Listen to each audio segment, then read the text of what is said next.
คนเริ่มมากันแล้วเนาะพี่น้องถ้าว่าอยากกินที่ว่าแนวเครื่องป้าของโรงก็มีอันนี้ก็คือหมากบัวก็มีกล้วยก็มีเนาะพี่น้องอันนี้เท่าใดกล้วยนี่เท่าใด15,000เนี่ยพอกินพี่น้องบัวเจ้าเด้10,000โอ้10,000ลงเป็นยายซื้อบ่ได้10,000เพิ่นว่ามัดหนึ่ง10,000 10,000ซอยมัดหนึงโอ้ยก็สิเอาเบิดเลยเนาะยังน้อยกว่าหลายมันบ่มีผู้กินเอามัดเดียวเฮ้ยอุตส่าห์ลงเป็นก็เอามัดเดียวแจ้งสินค้าโอท็อปได้จักมื้อนี่แม่จักมื้อนี่เพิ่นลงนี่5 มื้อฮอดที่22เนาะโดยซื้อบัวซอยกล้วยจังน้อยจังทีมงานเขาออกมาจังสิซอยเพราะว่ามันสิเข้าไปก่อนซื้อกล้วยซอยเพิ่นซื้ออันนี้ซอยเพิ่นก่อนพี่น้องเดี๋ยวเด้อมากล้วยพี่เด้อพ่อแม่ก้อนได้หลาย10,000กีบมาจำหลังได้น้อยมาตำลังมาซาเราบ่เห็นเนาะโอ้เอาโดยแม่ขอบใจเด้อโดยให้โซกให้มานเด้อโอ้กระเป๋าเงินก็เหี่ยพี่น้องดมกันแล้วพี่น้องดมกันแล้วเนาะเกาะกันแล้วเพิ่นเอาเข้าหน้าห้องหมอเลยเนาะมาเบิ่งงานสินค้าโอท็อปก็เลยรถกับเกาะกันอยู่หน้าห้องหมอแข่งขมอนแยกน้องบ่อเงินเมืองตะแขกแข่งขมอนเด้อพี่น้องเฮาเนาะแต่ว่าคนก็บ่เจ็บหลายปานใดเนาะเพิ่นเอาเข้าไปแล้วเนาะบ่แปลงก็บ่ได้ถ่ายไกลปานใดเพราะว่ายันผิดกฎพี่น้องมีแต่ไล่สดนั่นให้ไกลอยู่เนาะเพราะว่ายันผิดกฎ YouTube เพิ่นเห็นเลือดเห็นหยังเนาะพี่น้องกู้ภัย1624เพิ่นเอาไปแล้วพี่น้องเนาะตัวนี้ก็คือหน้าห้องหมอสับสนวนวายพี่น้องหลังรถรางมันหลายคู่มือนี่เนาะการไปกันมาก็ได้ระวัดระวังมันจะติดช่วงนี้มันก็มองเวลามันก็คนกำลังมาลิ้นมาเที่ยวมาส้มพี่น้องไปก่อนเด้อพี่น้องเด้อข้างนี้จะเป็น3 แยกหนองบัวเงินพี่น้องเนาะไปทางหน้าเนี่ยก็เป็นหนองบกน้ำมันป่าเนาะหรือว่าบ้านด้านปักเซ่พี่น้องหรือว่าเมืองเก่าเด้อพี่น้องอันนี้ทางขึ้นไป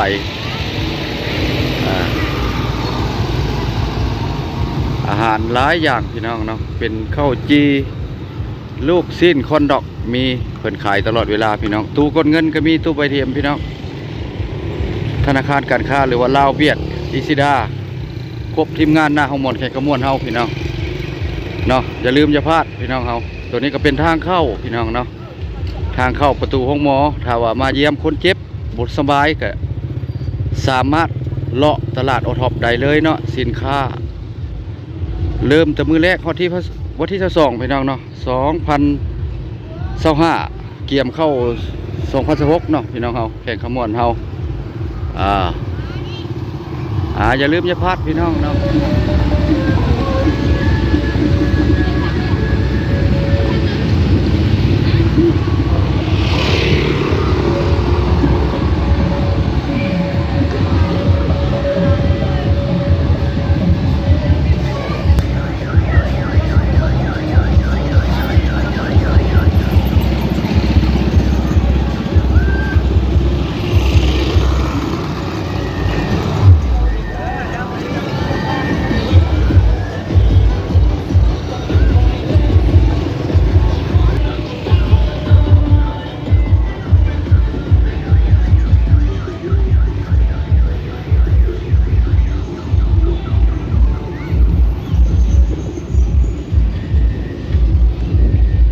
ลายอีหลีพี่น้อง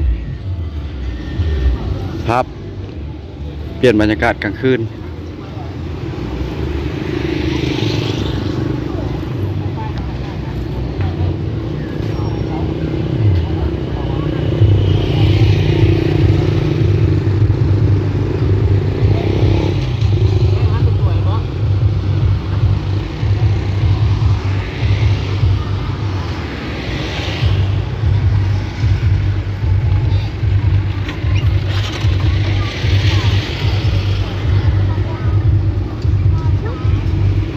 อันนี้จะเป็นประตูทางเข้าของหมอแขกขมวนได้ไปพี่น้อง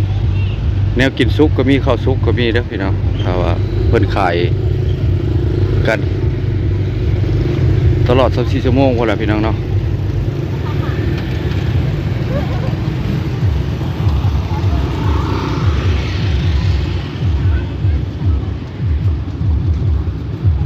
หลายแห้งพี่น้องทุกอย่างเนาะอย่าลืมอย่าพลาดพี่น้องอย่าลืมอย่าพลาดฝากซ่องทางซ่องบ่อแปลงบรรณาเนาะจะมีเปลี่ยนไปเปลี่ยนมาเด้อพี่น้อง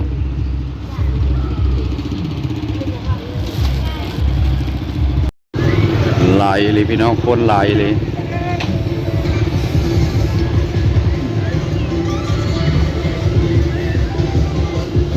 หน้าห้องหมอแข้งขมวนพี่น้องสินค้าโอท็อปพี่น้องเพิ่นลงฮอตนับแต่มื้อนี้จนฮอตวันที่22พี่น้องเนาะหน้าห้องหมอแข้งขมวนเนาะแต่ว่าเริ่มแต่โรงเรียนลาวญี่ปุ่นพี่น้องเนาะก็มีอาหารทุกประเภทหลายเมนูพี่น้องพาพี่พาน้องเลาะมื้อนี้ก็ถือว่าเต็มอิ่มพี่น้องสิเป็นอาหารทะเล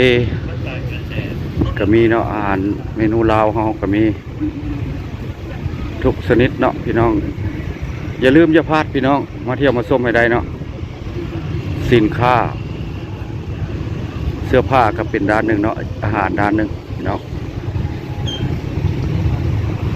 เป็นงานยิ่งใหญ่อลังการพี่น้องเนาะตัวนี้ก็คือสินค้าเสื้อผ้าหรือว่าเครื่องใช้ต่างๆพี่น้องปัจจุบันนี้ก็7 โมงปลายเนาะพี่น้องบ่อแปลงได้เก็บภาพบรรยากาศเปลี่ยนไม่ไหมพี่น้องเนาะคนก็หลาย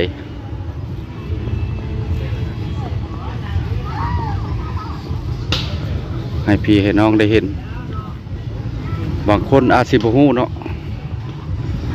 ออกมาแวะมาลิ้นมาเที่ยวมาชมกันได้พี่น้องอย่าลืมอย่าพลาด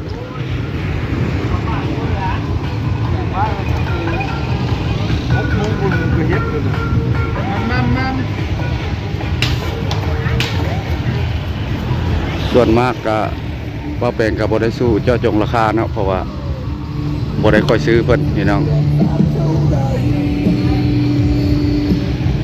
ผู้เสพผู้สาวมีสู้มีแฟนก็มาเที่ยวมาชมกันได้พี่น้องออกมาลิ้นบรรยากาศไหมพี่น้องเนาะ2025เริ่มเปิดปีท่องเที่ยวแข่งขมวนต่อใส่2 ปี2016ก็สิมีแต่สิ่งดีๆให้พี่ให้น้องได้ชมกันสุดยอดอลังการพี่น้องเครื่องดื่มมีทุกประเภทมีหลายเมนูเนาะหรือว่าน้องๆจะขึ้นเต้นก็มี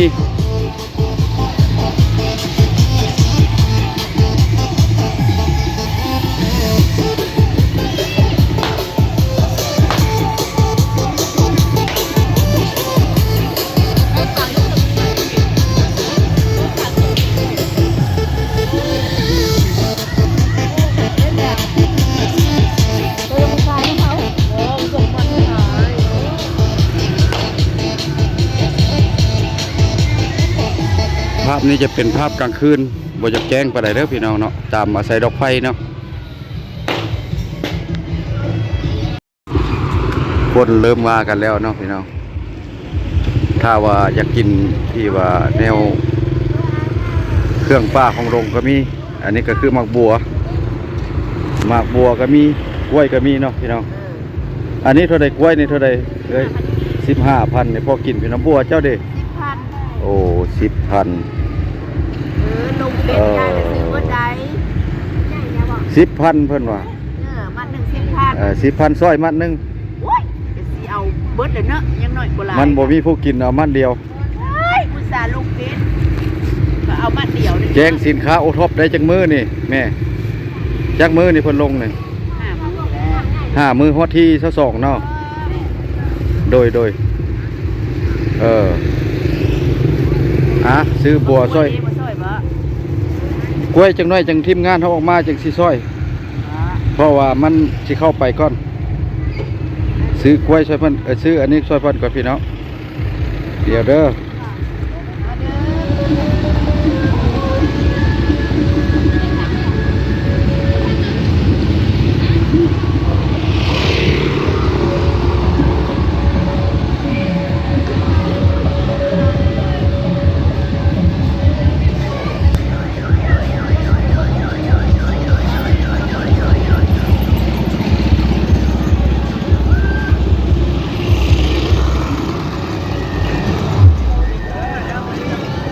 วิดีโอนี้ก็ขอหยุดไว้เพียงส่ำนี้พี่น้องคลิปหน้าคลิปในจังพบพอกันใหม่เด้อพี่น้องเอาไปก่อนพี่น้องเอ้ยมัดสุขุสุคนไปก่อนพี่น้องบายบาย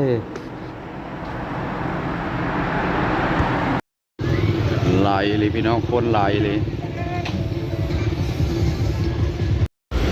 ดมกันแล้วพี่น้องดมกันแล้วเนาะเกาะกันแล้วเพิ่นเอาเข้าหน้าห้องหมอเลยเนาะ